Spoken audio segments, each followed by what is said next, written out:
Have you ever had that quiet, painful thought late at night? Why am I working so hard, yet moving nowhere?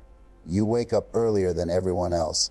You stay longer than everyone else. You sacrifice sleep, comfort, family time, even your health. And still, somehow, you're the one falling behind.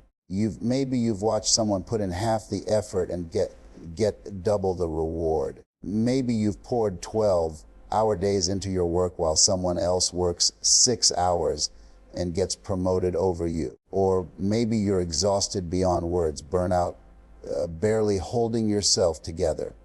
Yet the success you were promised never arrives. If you've ever felt tired of being tired, if you've ever wondered why effort alone isn't changing your life, if you've ever questioned whether something is wrong with you, then stay with me, because this story will permanently change the way you think about work, success, and sacrifice. This is not just a story about farming. This is a story about you in a quiet farming valley where generations had lived and died by the soil beneath their feet. There lived a man named Thomas. Thomas was 32 years old. He owned a modest 10-acre farm passed down by his father, a man who believed in one sacred principle above all else: hard work. Thomas didn't just believe in hard work, he worshipped it.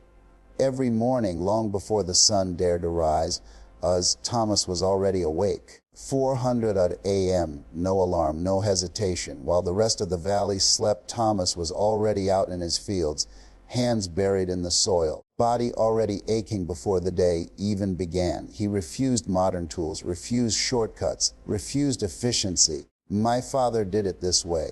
My grandfather did it this way, he would say. Hard work is the only honest path to success, so he planted every seed by hand, watered every row using heavy buckets, pulled every weed himself one by one under the burning sun. From sunrise to sunset, Thomas worked without stopping. His hands were cracked, calloused, bleeding. His back ached constantly. His muscles screamed for rest. But Thomas wore his exhaustion like armor, like proof that he was doing things right. At night, he collapsed into bed, too tired to eat properly, too tired to talk, too tired to live. His wife, Sarah, would sit beside him, watching him breathe in shallow exhaustion. "Thomas," she said one night, her voice shaking, "you're destroying yourself. There has to be a better way." Thomas didn't look at her. He didn't need to. "Success requires sacrifice," he replied. "Hard work never fails. I just need to work harder." The neighboring farmers watched Thomas with mixed emotions: admiration, respect, and quiet pity. "That man works like 3 men, they whispered. "If effort alone created wealth, Thomas would be rich by now." But the truth was painful. Despite working twice as hard as everyone else, Thomas barely survived. Every harvest was a struggle. Every season brought him closer to debt. His crops were average, his yields mediocre, his life empty. No time, no energy, no joy, just work. Right next door lived another farmer named Richard. Same age, same land size, even fewer resources at the beginning. But Richard's life looked different. Richard worked from 800 a.m. to 200 p.m., 6 hours. He used irrigation systems, hired part-time help during harvest, spent evenings reading, traveling, laughing with his family. And somehow, impossibly, Richard's farm produced double the results. This haunted Thomas. Night after night, that question burned inside him. How can someone work less and win more? Then came the summer that nearly killed him. A brutal drought hit the valley. Water became scarce. Every farmer faced the same challenge. Thomas responded the only way he knew how. He worked harder. He woke up at 300 a.m. He walked miles to a distant well, carried 50 buckets of water every single day. His body screamed, his vision blurred, but he kept repeating his belief like a prayer: hard work never fails. Meanwhile, Richard adjusted his irrigation system to release water during cooler hours, minimizing waste. Different approach, same problem. On the 15th day, Thomas collapsed 40 buckets in. His legs gave out. The bucket slipped from his hands, spilling precious water into dry dust. He fell to his knees, gasping, heart pounding wildly. Sarah found him there, broken, shaking, unable to stand. The doctor didn't hesitate. "Your body is shutting down," he said. "You're dehydrated, sleep deprived, and dangerously close to a heart attack." Then the sentence that changed everything: "If you keep working like this, you won't see the next harvest, not because of the drought, because you won't be alive." That night, lying in bed with IV fluids dripping into his arm, Thomas stared at the ceiling. For the first time in his life, he felt something worse than exhaustion, defeat. Not defeat from nature, not defeat from circumstances, defeat from a terrifying realization. What if everything I believed was wrong? "I did everything right," he whispered. "I worked harder than anyone. I sacrificed everything." His voice broke. "Why am I still failing?" Sarah squeezed his hand gently. "Maybe," she said softly, "hard work isn't the answer. Maybe there's something you haven't learned yet." That sentence echoed in Thomas's mind all night. 3 days later, when Thomas was finally strong enough to walk on his own, he did something that would have been unthinkable just a week earlier. He swallowed his pride. For years, pride had been the fuel behind his suffering. Pride kept him grinding. Pride kept him isolated. Pride kept him believing that asking questions was weakness. But pain has a way of stripping illusions away. That morning, instead of heading straight to his fields, Thomas walked toward his neighbor's house, the same house he had quietly resented for years. Richard opened the door with genuine concern in his eyes. "Thomas," he said, surprised, "I heard what happened. I'm glad you're still here. Please, come in." They sat on the wooden porch overlooking Richard's farm. And what Thomas saw hurt more than any physical pain he had endured. The crops were thick, green, healthy, alive. Rows were dense, soil was rich, and every plant stood tall, a silent reminder of everything Thomas believed he deserved but didn't have. For the first time in years, Thomas spoke without arrogance. "Richard, I need to understand something," he said slowly. "I work twice your hours. I give everything I have. My body, my time, my life. But you work half the time and produce twice the results." He paused, then asked the question that had been burning inside him. "How?" Richard didn't answer immediately. Instead, he stood up and said, "Come with me." They walked toward Richard's tool shed. Inside, Richard reached for 2 axes. One was old, chipped, and dull, the kind that had seen years of punishment. The other was sharp, clean, and gleaming. Richard handed Thomas the dull axe. "Imagine 2 woodcutters," he said calmly. "The first swings his axe for 12 hours straight. No breaks, no rest. He believes more effort equals more results." Richard pointed to a thick log. "Try." Thomas swung. The axe bounced off. Barely scratching the surface, he swung again and again. After 10 swings, his breathing grew heavy. The log had only a shallow cut. Then Richard picked up the sharp axe. 1 swing, the blade bit deep into the wood. 3 more swings. The log split clean in half. Richard turned to Thomas and said something that hit harder than any diagnosis. "The second woodcutter doesn't work longer. He works smarter. Every hour he stops to sharpen his axe." Thomas stood silent, staring at the broken log. "You," Richard continued, his voice firm but compassionate, "have been swinging a dull axe for years. Your hands are bleeding. Your body is breaking. And you're confused why the tree isn't falling." They stepped outside, and Richard walked Thomas through his farm. "Let me show you the difference between motion and progress. I don't carry water in buckets," Richard said, pointing to the irrigation lines. "I built a system that delivers water directly to the roots." He paused. "You spend 6 hours hauling water. My system does the same job in 10 minutes while I sleep." Thomas felt a knot tighten in his chest. All systems cost effort up front, Richard continued. But once built, they work for you. Effort without systems works against you. I grow only 2 crops, Richard said. The ones that thrive in this soil and sell at the highest price. He looked directly at Thomas. You grow 5 different crops. You divide your attention. I concentrate mine. Then he said the sentence Thomas would never forget. Mastery in 2 creates excellence. Mediocrity in 5 creates exhaustion. Richard took a deep breath. My mind is sharp because I rest. I sleep 8 hours. I exercise. I step away from work. Thomas wanted to argue, but couldn't. You're so exhausted, Richard said gently, that you can't think clearly. And tired minds make expensive mistakes. Then Richard placed a hand on Thomas's shoulder.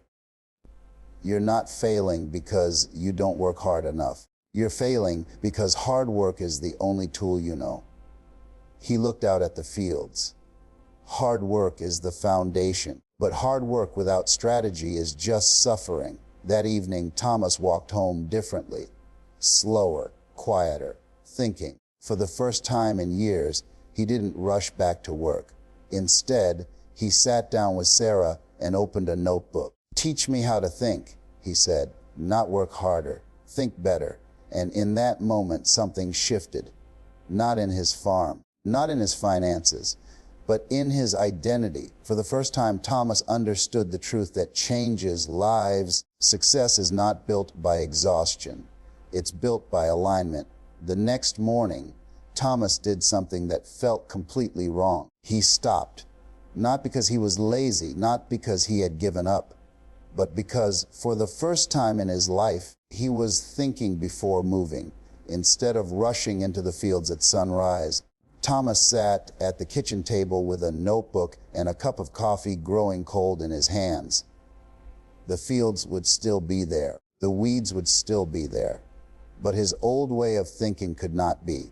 Sarah watched him quietly, unsure of what was happening. I'm done destroying myself, Thomas finally said. I want to build something that lasts. That day, Thomas worked only 4 hours, and for a man who had measured his worth by exhaustion, those 4 hours felt heavier than any 12-hour shift he had ever worked.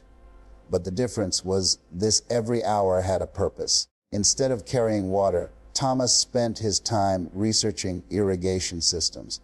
Instead of reacting to problems, he planned ahead. Instead of pushing his body, he engaged his mind. Within a week, Thomas visited the local agricultural office. He spoke to suppliers. He asked questions, something his pride would never have allowed before. 2 weeks later, he made a decision that terrified him. He sold an old tractor he rarely used and invested the money into a basic drip irrigation system. It wasn't flashy, it wasn't perfect, but it was strategic. Installing it took 3 full days. On the 4th day, Thomas turned the system on. Water flowed quietly, efficiently, directly to the roots. What once took 6 brutal hours now took 20 minutes. Thomas stood there watching the system work and felt something unfamiliar rise inside his chest: relief. For the first time, his farm was working with him, not against him. With the time he reclaimed, Thomas made another painful but necessary decision. He reduced his crops from 5 varieties to 2. The 2 that thrived in his soil required less maintenance. It generated the highest profit. It felt risky. But clarity always feels risky to people who are addicted to chaos. Instead of being mediocre at 5 things, Thomas became excellent at 2. He learned their patterns. He studied soil behavior. He predicted problems before they appeared. And something unexpected happened. Work stopped feeling overwhelming. It became intentional. Thomas hired a neighbor's teenage son during peak season, paying him fairly. 1 hour of delegation freed up 5 hours of recovery time. That's when Thomas realized a truth that changed everything. 1 hour of strategic thinking creates more value than 10 hours of blind effort. But the most powerful change wasn't visible in the fields. It was visible at the dinner table. For the first time in years, Thomas sat down with Sarah and his children in the evening. They talked, they laughed, they ate without exhaustion hanging in the air. Thomas began exercising in the mornings, not to punish his body, but to strengthen it. He slept deeply, and with rest came clarity. With clarity came better decisions. With better decisions came momentum. Neighbors started noticing. "Thomas," they said, "you're working less, but you look stronger." Thomas would smile and reply, "I'm not working less. I'm wasting less." 6 months later, harvest season arrived, and for the first time in his life, Thomas wasn't afraid. The crops were thicker, healthier, more consistent.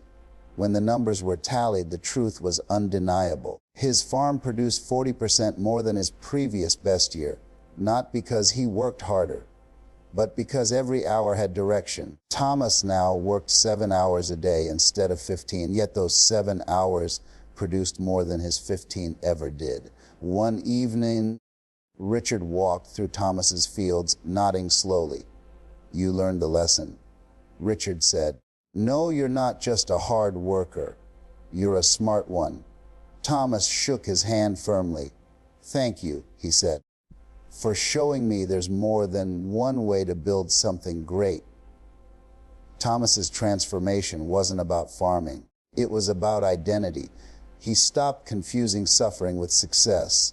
He stopped believing exhaustion was proof of worth. He stopped equating pain with progress. He learned that a strategy multiplies effort, focus creates freedom, rest fuels intelligence. And once that shift happened, everything else followed. Because when you stop fighting life and start designing it, results become inevitable. Thomas's story ends where yours begins. Because this was never just about a farmer, a drought, or a drip irrigation system. It was about a lie that millions of people still believe. The lie that says, if I'm exhausted, I must be doing something right. If I'm suffering, success must be close. If I stop pushing, everything will fall apart. That belief is dangerous. Not because hard work is bad, hard work is honorable, but because hard work without direction slowly destroys the very life you're trying to build. Thomas almost paid for that lie with his health, with his marriage, with his future. And many people listening to this right now are standing in the exact same place he once stood. You wake up tired. You go to sleep exhausted. You give everything you have, yet somehow you're still stuck. And deep down, a quiet question keeps returning. Why isn't this working? Here is the truth most people never hear. Effort is not the same as progress. Being busy is not the same as being effective. Motion is not the same as movement. You can swing a dull axe your entire life and never bring the tree down. The moment Thomas changed his life wasn't when he worked harder. It was when he stopped long enough to ask, is there a smarter way to do this? That question alone can save you years. So let me ask you directly, what are you doing manually that could be systemized? What are you forcing that could be optimized? What are you exhausting yourself over that strategy could solve? Because the goal is not to see how much pain you can endure. The goal is to build something sustainable. You were not designed to run until you collapse. You were designed to think, adapt. And FNLTRATSYO MOS REMBR first die. Before you work harder, look for systems. Stop carrying water in buckets if a pipeline can be built. Stop repeating tasks that technology can automate. Stop using effort where intelligence belongs. Second, focus beats hustle. Doing 5 things halfway will never outperform doing 2 things with mastery. Eliminate the unnecessary. Double down on what actually moves the needle. Third, rest is not weakness. A tired mind makes expensive mistakes. A rested mind sees opportunity. If you don't schedule recovery, burnout will schedule itself. So here's your challenge, not tomorrow, not next month. This week 1, identify the one task that consumes most of your time. 2, ask yourself, is there a smarter way to do this? 3, Spend one afternoon building leverage instead of burning energy. One system, one optimization, one strategic improvement. That single decision could change everything. Because once you sharpen your axe, every swing matters. If this message hit home, it's because you needed to hear it. You don't need to suffer more. You don't need to push harder. You need to think better. Stop glorifying exhaustion. Stop measuring your worth by pain. Start measuring progress by results. Strategy beats exhaustion every single time. If you're ready to work smarter, not just harder, like this message, share it with someone who's grinding themselves into the ground. And ask yourself this question tonight: where in my life am I swinging a dull axe? Because the moment you sharpen it, your entire future changes. Thank you for being with Inner Strength. If this unified story has touched your ambition, your purpose, or your American dream, stay connected with us. Don't let motivation end with a period. Let it continue with action. Subscribe to Inner Strength. Press the like button to support more powerful content, and share this message with someone across the USA who needs to hear it today. Inner Strength is here every day to remind you: stay hungry, stay strong, and never stay down.